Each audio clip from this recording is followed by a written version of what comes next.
Hey everyone, it's Boozor here. Today we're going to do another draft video. We're going to look at Druid today.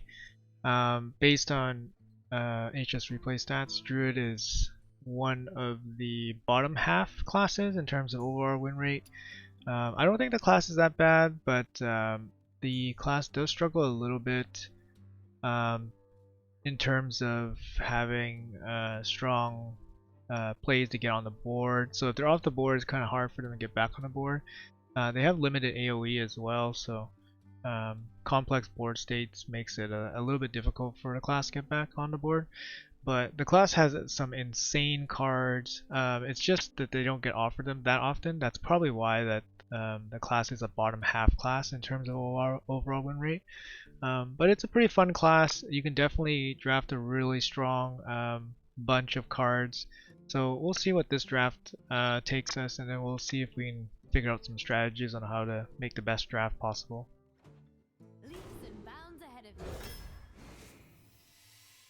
Alright, so our first pick here, I mean, it's pretty obviously Emerald Explorer. These cards, these Explorer cards, are some of the best cards available in the game right now. Maybe ever created, especially for the arena.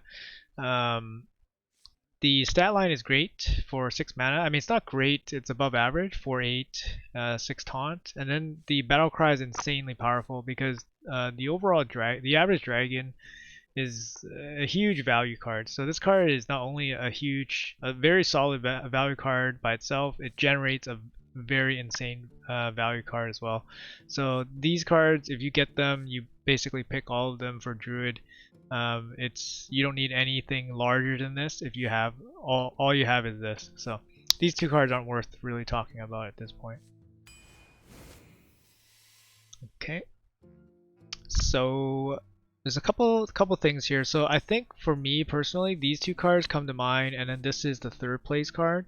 While I do like Soldier of Fortune as a 4-drop, the 6 health is relevant, the 5 attack is great.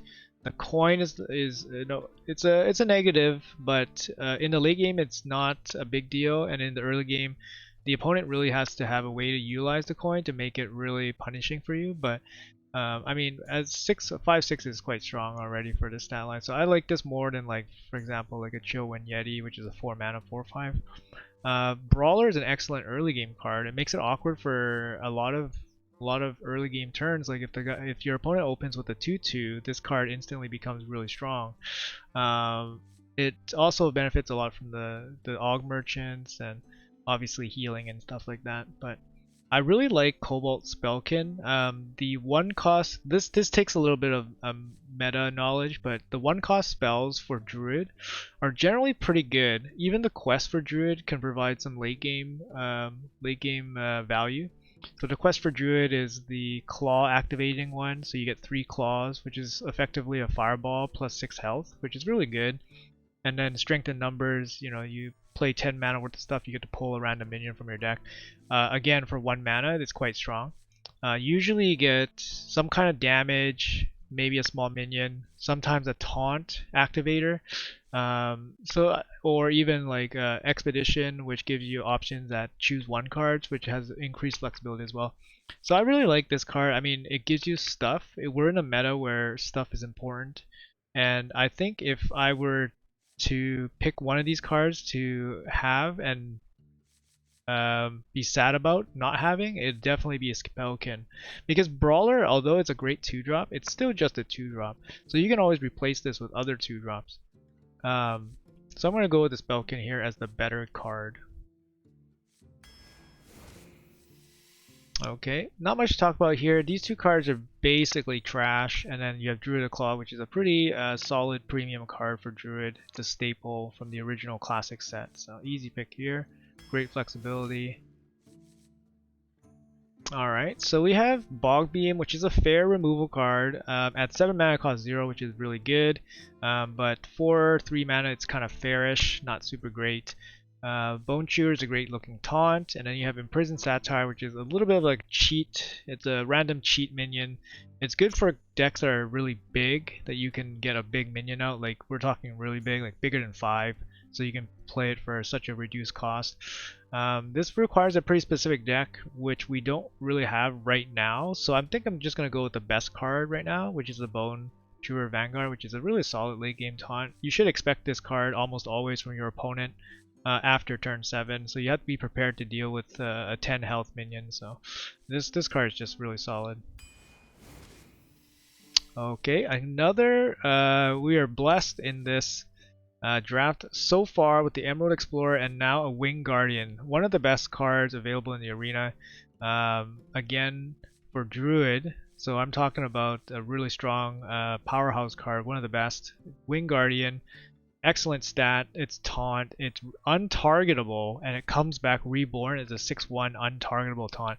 It's insanely powerful, insanely annoying to deal with, can trade off lots and lots of mana worth of minions easily. Very hard to deal with.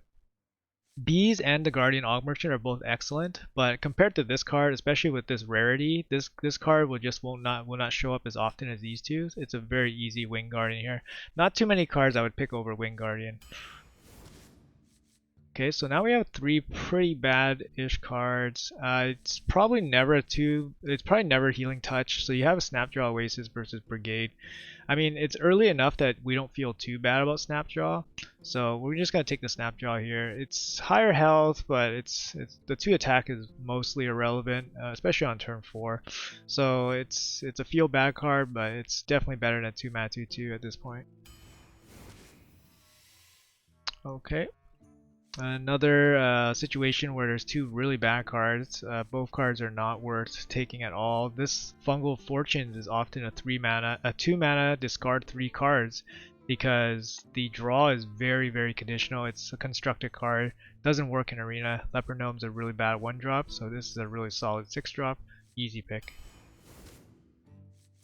Alright, so we got another Snapdraw Oasis, the Cobalt Sand Trooper, which is more for, like, it fits in specific decks, mainly in Hunter and Constructed, like it's in Face Hunter and Constructed, but in Arena these types of cards don't work very well. We don't really want another Snapdraw Oasis, we want a little bit of variety, and as mentioned, 2 attack on turn 4 is mostly irrelevant. This card doesn't have any ability as well. So we're just going to take Mark in a while, we can buff a minion for a good trade, or protect our face from potential damage as well. So okay, so we have Librarian, Balloon, and Firehawk. Librarian, I think in this deck it looks pretty much like a negative. It's mostly a generic 2 mana 2/3. Occasionally you can use this to hit frozen minions, which is pretty good. Like sometimes you can surprise your opponent with lethal or face damage when you unsilence the frozen minion on our side. Hot Air Balloon, it's a growing 1-drop. Okay, you basically value this as a 1 mana 1/3, and most of the time it's a 1/3. I'd say a high percentage of the time it's a better than a 1 mana 1/3. But in my opinion, this meta 1-drops, unless you have a supporting deck, it's not going to be a high impact card.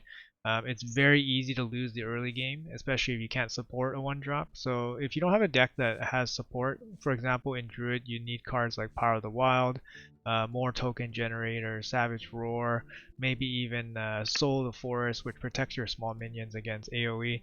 If you don't have those types of cards, like starting with the 1-drop, you shouldn't value too highly, and definitely this deck does not look like that right now. Firehawk is just the best card here. It's fair, it's likely to be a 5/3 on average, which is good, but the 3 health holds it back, so you don't get too excited about this card. But it's the pick there. So like I was saying, like cards like this that support like the small token spread synergy, Savage Roar and Sword of the Forest. In my opinion, Savage Roar is the better card because it's more flexible. This card is much less flexible, however higher value. Sticky Finger is hard to consider here. It's mostly a tech, very situational tech card. Occasionally when you hit it, it's huge and it's game winning. But if you don't hit it, and if you have no chance of hitting it, it's going to be a 5 mana 4/4, which is often game losing even. So Savage Roar, it's still 3 mana for 2 damage, even with no minions on the board. So I mean, and it can go face too. So it's going to be the pick here. It's not the right deck for it, but I mean, it gives you an alternative win condition. So let's look at it like that way. So in Druid, there's basically two different types of strategies. One is token, spread, board, and then you finish off with board buffs, and that's one way of one win condition strategy. The second strategy is basically outvaluing them with large minions, exhausting them with taunts. So it kind of looks like we're heading in that direction where we have premium large taunts. We have value generators with the Explorer, Spellkin. We can definitely look for more. But in this pick, there's none that doesn't really help this archetype. We just have to pick the best card. And you never know, a Savage Roar could lead to a different archetype. We could have basically the backbone for one archetype or strategy, 1/3 of the way through the draft. But the next 2/3 of the draft could not support this strategy, and then we have to go towards like a Savage Roar small minion strategy. So it's nice to have this card as a backup, and as a card by itself, it's not a bad card, so it's good. All right. So again, this is you don't really take the second Savage Roar, especially in like unless you have a full blown small minion token strategy. So it's a very easy Wrath. It's a little bit of removal. We don't really have any kind of removal here or anything that interacts with the board really. So it's a very easy Wrath. You just early game kill a small minion, kill a trouble minion. Very easy there. Alright, it's gonna be another easy Wrath. These two cards are just not very good. Sporling occasionally can be good, but it's often not super good. It might even be a detriment for this deck because we don't have a lot of ways to interact with the board. So if they somehow get a Sporling, we can't kill it off, and then it gets really high value transforms on our big minions. So it's a very easy Wrath here. Same justification. We don't have a lot of ways to remove things right now. Okay, so this is a really like mediocre 3-drop nowadays. Like you get the tokens with it, you get the 2 bodies, but it's so mediocre. The 2/3 doesn't trade well, and then you require the 1/1 gets removed quite easily. This card is a mediocre 5. It doesn't synergize with our deck very well, and then the healer is just a solid healer. We have high health minions, so you can heal them, or you can heal your own face. It's just solid card. It's a little bit interesting. We have 3 different cards that are relatively similar in terms of quality. I think the Shadow Reaver is probably considered the best card, but we can definitely consider it a 2-drop. I think it's between the 2-drop and the Shadow Weaver because a 4-mana 2/6, it's not super impactful at the taunt, which is good, but we have tons of taunts. I like the early game. The spell damage does help with Wrath. Swipe is also a very common occurring card, so it also helps boost Swipe. We don't have a legitimate 2-drop, which means this card it gets a lot better as well. We only have 1 3-drop, so this card also fits in quite well. I think it's between these two. Both cards are excellent. I think this card might be slightly better in some spots. This card does provide token synergies and stuff. It's going to be a little bit of a toss-up here. I'm not 100% sure which one is the best pick. I don't think you can go wrong because we need both of them at this point. I think I'm going to go with the 2-drop just to make sure that we actually have a 2-drop. Because right now we don't have anything. So I'm just going to go with this. It's good with Wrath and hopefully Swipe, and occasionally you get damage spells from Spellkin too. So there's a bunch of good things here.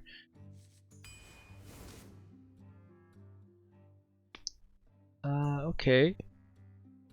Strength in numbers, Cultist, or Plate Breaker. Cultist is generally better with smaller minion decks, where you just try to extend the value of each minion by giving them a death rattle.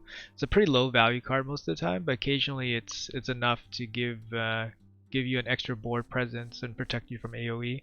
The 5-mana 5/5 stat line is just not very good in this meta, so we try to avoid it unless it has a very good and relevant ability. So this one does not. It's a very generic ability. Most of the time it doesn't work, so it's a 5-mana 5/5, which is not very good. So it's between these two, and honestly it's probably strength in numbers. Our deck is large enough that if you pull one of these big boys for 1 mana, it's a huge swing in tempo. There are a couple bad cards you can pull right now. Firehawk is a 1/3, the Initiate is a 2/2. But for 1 mana, it's still a playable card. And if you pull like Bone Chewer or Wing Guardian, it's going to be GG. So we're gonna go with strength in numbers. Keep this card in mind when we're drafting going forward. Okay. So you have a very poor 1-drop. You almost never take this card. It's a very bad ability for this card. Um, so it's between the two 3-drops. Which one is better? This one is slightly better for. This one has slightly better upside for smaller decks. So if you have more 2-drops, this card potentially gets better because you can play this on 3, buffing up your 2. So this is not a deck for this card. Just because we don't have a lot of early game minions right now. So often if you have this card stuck in your opening hand, you don't find a way to use it properly. So this card loses a bunch of value. Personally, I like Scale Reaver here. We have three dragons already. Sorry, 3 dragons already, and it's a very good early game control minion where you use the 2 damage to take care of small minions so you can get on the board earlier. It helps your smaller minions trade up, and it has just general versatility. I mean, it's still a playable 3 mana 3/3 as well, which is still better than a 3 mana 3/2. So it's pretty easy scale rider for me. So like I was saying, swipe does occur quite frequently for Druid. This is a very interesting pick because I love Force Aid. Force Aid is an incredibly powerful card. It doesn't look like much. You get 10/10 worth of stats spread over 5 bodies for 8 mana, which is kind of fair. But that requires your opponent to have an AoE or significant board advantage to clear that properly, and it's always a threat to your opponent because for Druid they always have board buffs and board finishing cards like Savage Roar, which we have. So this is actually another win condition that this deck could have, which is Force Aid plus Savage Roar. So now we have 2 win conditions: one, large minions with value, or we can win with Force Aid, which is also a huge value card, with Savage Roar. And Force Aid also supports other board buff cards like Power of the Wild and Blessing of the Ancients. So I think we like Force Aid here. I love Swipe, but I think we might see it again. So that's kind of why I'm going to pass it here. I think if this was the first pick, I'd still probably pick the Force Aid because it can build an archetype by itself. And it fits both archetypes, one for value, one for spread synergy with board buffs. So I like this card. We will probably see this again, so let's take this for now. Okay, so Sand Trooper again is pretty much hot garbage. We're looking at Waste Warden or Worthy Expedition. I think Waste Warden is a little bit worse than I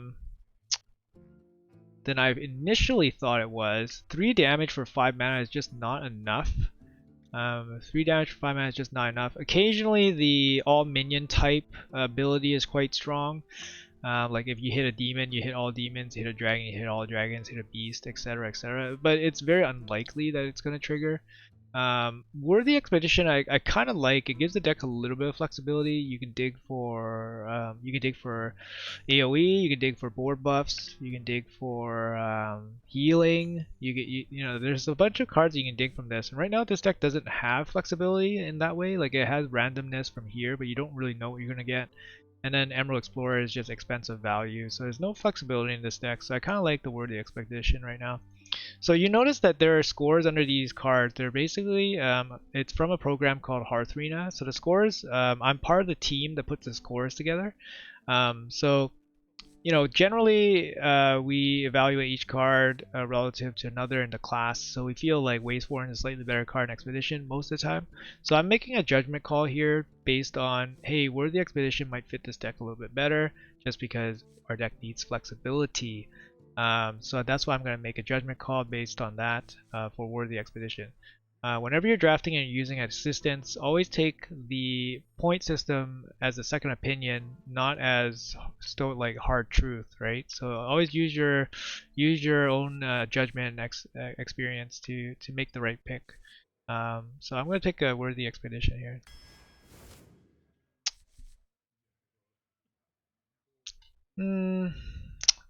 Okay, it's a pretty big drop off in value if we go from a Hailbringer to Spellbook. Generally, look, so the way I look at this right away is like I have 2 5-cost cards. Which one's better? Hailbringer is clearly better than this because this is a 5 mana 4/6. It never gets better because we have no weapons. This is 3 bodies, 2 of them freezes. It's a very solid minion. Synergizes with Savage Roar as well as a token strategy. Or a 2 mana 3/2, which is super weak. The reason why the 2 mana 3/2 is super weak is because Druid has Rising Winds, which is a 2 mana spell that gives you a 3/2 beast or has an option to draw. So that card is worth, and it's a twin spell, so that card is worth 2 2-drops. So why am I picking a 2 mana 3/2, which is 1 card, and it doesn't even have the option to draw? It just feels so bad to pick a card like this just to accommodate your curve, especially up against like a really solid 5-drop. So I don't know if I'm going to take that hit here. I'm just going to take the Hailbringer. We can still accommodate a 5-drop here because frankly, like Spellkin is not a true 5-drop, it's not fully statted, only the Druid of Claw is, so we might as well take the Hailbringer. And then we hope for some early game. Okay. So here, I think a second Market of the Wild might not be that great for this deck, just because it's, what are we going to play it on, right? Are we going to be on early, on the board early? Probably not. So we're not going to be able to play this on too many things early, so it's not a great card for this deck. Squire is super solid. I mean, you can play this with the one Mark of the Wild in our deck if we have it. It's also good at just pinging off stuff in the early game, and we have our hero power as well to help the 1/1 ping off like 3/2 or 2/2 for. This is a really slow 5-drop. It's understated and requires help from buffs to make it really worthwhile. I mean, we have 2 buff cards, but it's a pretty outside chance that it's going to happen. So we just take the solid 1-cost card for now.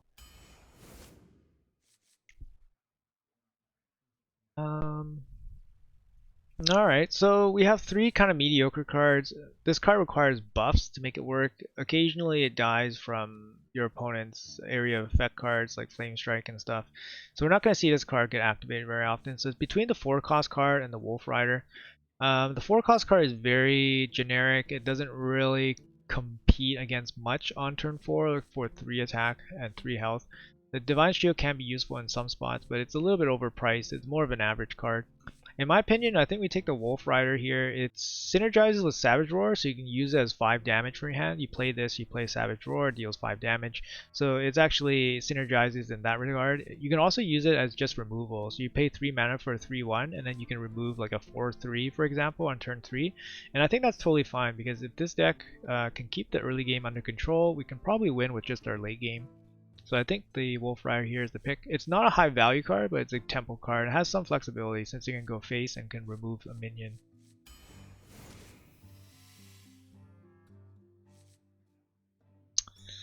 I'm not a big fan of this card, Overgrowth. I don't think our deck is heavy enough consistently to really utilize this. Like, we have a lot of early game cards too, like 4 mana or less. So I don't think we can take this card. So right now it's between Henge-Clan and Valfiend. Both of these cards are kind of baddish. I kind of like the Henge-Clan a little bit. Like, it has a little bit of randomness to it. The stats are great for a 4-cost card, but the 50% chance is a little bit annoying. It can be really bad, but occasionally your opponent will trade into this just to get it off the field. So I can see it being having more use than a Valfiend, which is a 2 mana 2/2. It often dies and it costs you a card. The healing is often not relevant in the early game anyways. So this is more like a late game card, but a 2/2 in the late game is just really bad anyways. So I'm just gonna take the nice stats on the Forge Hoss card, and hopefully that the RNG, the randomness of the effect, doesn't really mess us up. Okay, again we get Mana Reservoir. How many times we get offered this card is really insane. Um,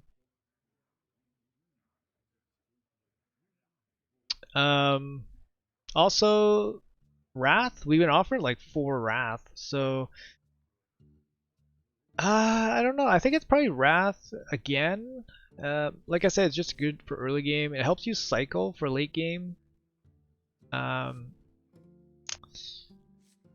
It's a smaller card. It never gets too big, so you use it to kill like a small minion, or you can draw a card from your deck, which may or may not be big. So having cards like these, or too many cards like these, means that your deck needs to have some late game ability to win the game.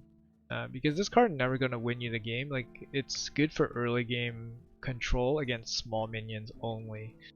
So we have to be a little bit careful about taking too many of these like smaller removal cards. It has flexibility because it can draw a card, which is great, but I think at this point, I think our early game is okay. Maybe like one or two more 2-drops. Maybe one more 2-drop, two more 2-drops, one 3-drop, and then fill out the late game. So I think this is fine. This is just a really bad 4-cost card, so we're just go with the Wrath here. Okay. Since we missed the swipe, having an AoE is actually good. We don't have any AoE in this deck, and Druid has a hard time with AoE. So Starfall is probably fine. It's a 3, like, it's up against Golem here. Golem's okay. We need a 3-drop as well. This card just much higher value than a Golem. Like, it can be easily replaced, whereas this card cannot. We're getting pretty close to the end of the draft, so we do have to be a little bit careful about passing too many of these cards for curve. I don't necessarily think curve is super important in this meta, because as long as you can get out of the early game without being totally behind and you can win the late game, the value game, you're gonna be fine, I think. I don't think curve is super important. You need the mid game to catch up, and then you can swing the game in the mid game. Although I don't think this deck is that great for that either, because we haven't had too much initiative cards. So I think what's going to happen is like we're probably going to play Wrath in the mid game and then try to stick like a 4 or a 5-drop like on turn 7 or something. But even Wrath is just not super strong, not strong enough. We need cards that can flip the mid game, like Scorpid and Rusty, some higher quality there, and then maybe like one more big card. Scorpid, that's perfect. That's exactly what we needed. This card is one of the best neutral cards available right now. It kills something small and then it stealths itself as a 5 attacker, which means it kills other 4-drops, 5-drops, potentially a 6-drop. It helps you helps you get damage to the face. It's just an excellent minion right now. So this card is an easy pick here, exactly what we wanted. Okay, this time I think we take the better 3-drop. It helps our early game a little bit. We don't have too many 3-drops, so this card fits in perfectly. We don't necessarily need another Hailbringer, and this is kind of early, kind of weakish, average-ish like removal, which we have 3 Wraths for, so we don't really need this anymore. So it's pretty easy. Dragon Breath.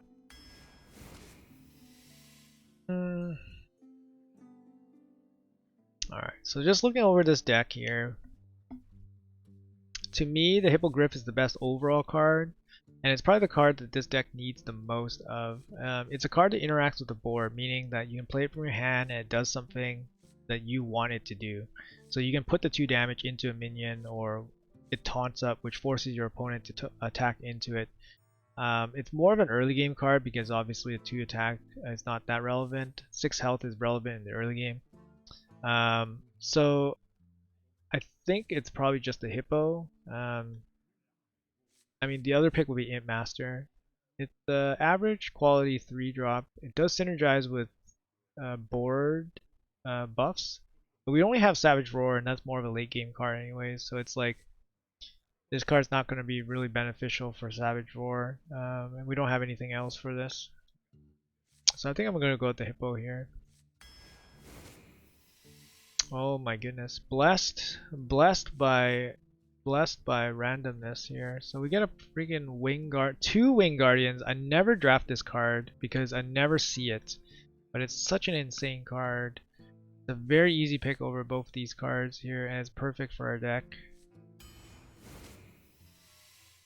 Okay, so 2-drop versus Blessing. So this card is one of the cards that synergizes with the board spread synergy, and this card is just a solid 2-drop card.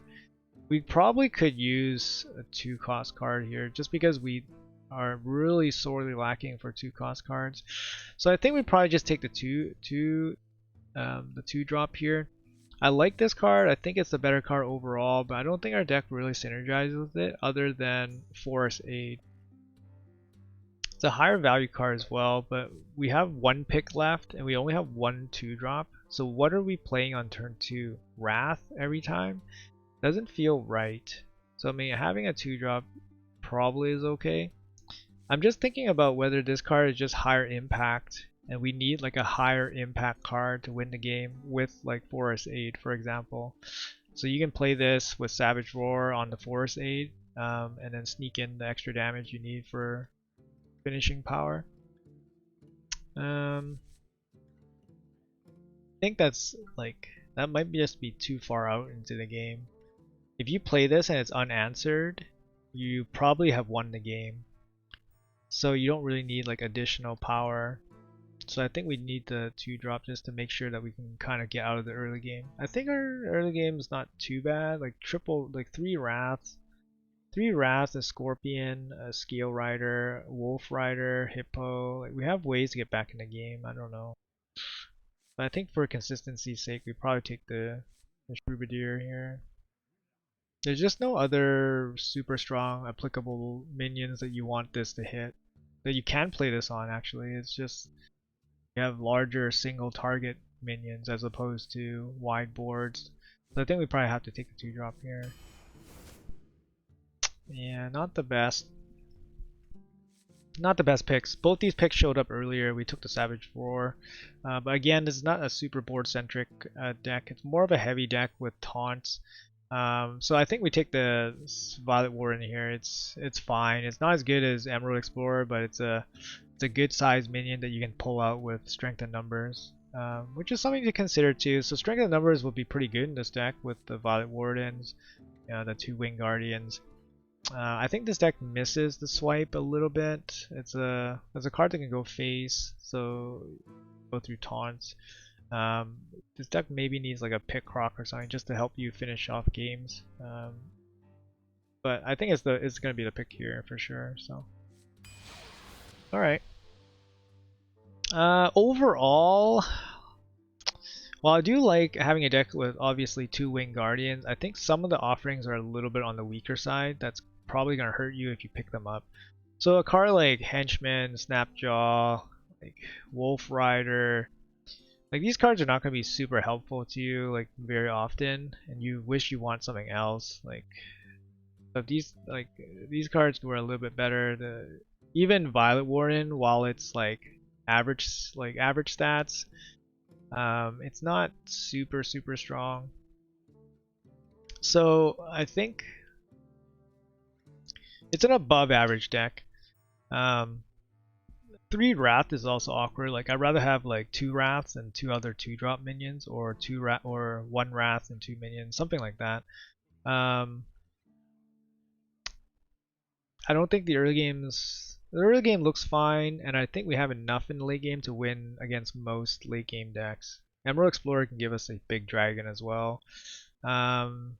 This card potentially gives us 1-cost cards that can give us more value, like quests or discover cards as well. So we have ways to get some value. Expedition can give us Sonaris, Oasis Surger. So there are some value cards here. I think it's decent. I think it's probably, it doesn't look like a 12 win. It doesn't look like an extremely strong 12 win deck, but I think it's at least a very strong deck. So it should perform pretty well, I think. Anyways, so I mean, just looking at this deck, this is not really, it's kind of a mix between the board centric win condition and then the taunt value win condition. So the thing is with Force A is that it applies to both. So that's a really good thing about this card. And then we have 1 card that accommodates it, which is Savage Roar. So you can find a way to win with Force Aid and then having Savage Roar. Or you can win with just value, Wing Guardian, Emerald Explorer, Stalkers. Like just big beefy minions that take down your opponent. So yeah, this is like kind of how I like to build my decks a little bit. You make sure you have enough early game, and then you have very strong suffocating mid and late game cards. And then you always want to have some kind of clear win condition or some way to win. It could be a big minion, it could be draw, it could be damage to the face. So here we have clear win condition, Savage Roar with Force Aid, or we win with Wing Guardians and big minions. So it's a deck, I think it's a pretty textbook deck based on what we got. I hope this video helped you guys a little bit. It maybe gave you guys some extra things to think about. Maybe looking out for a win condition, maybe to pick a card that your deck needs as opposed to the best card available. For example, we picked Worthy Expedition for some flexibility in this deck, although it wasn't the best card. Just things like that to consider. So make sure you guys are paying attention when you guys are drafting. It's definitely gonna get you a little bit more engaged when you're drafting. Maybe you come up with a better deck. Maybe it performs a little bit better. So until next time, we won't do this run yet, but maybe I'll update the description after I play this deck. Our other Hunter tutorial draft actually went 9 wins, which is pretty good considering the quality of the deck. So I will update the description there. But in the meantime, enjoy. Have a great time in the arena. Take care. I'll see you guys next time.